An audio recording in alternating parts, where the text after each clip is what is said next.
Sir.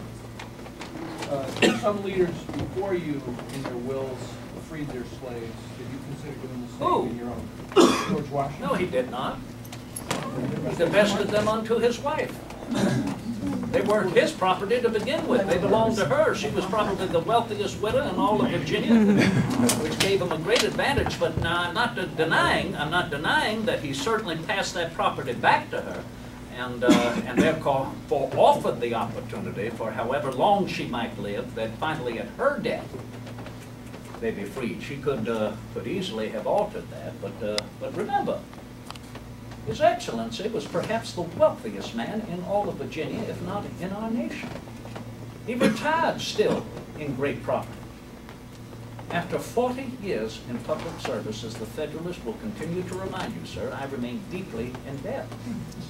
My people are no longer my property, the property of my creditors. I should not want to hazard the sale of them simply to meet the demands of my creditors, and this is one reason why I hope in retirement I can resuscitate the productivity of my several plantations. I own 7.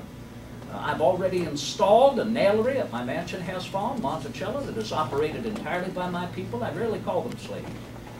They oversee the manufacture of the nails. They sell the nails at market. They make the remuneration.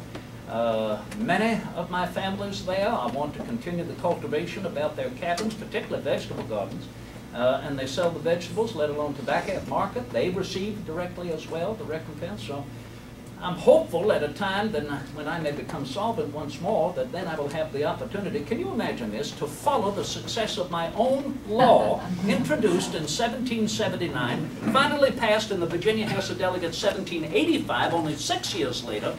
Well, my statute for Virginia for religious freedom took 7. The opportunity for a master to free all of his people. Remember, before, during, and immediately after our American Revolution, only 2 slaves per year could be freed in the entire colony of Virginia. They could not belong to the same master.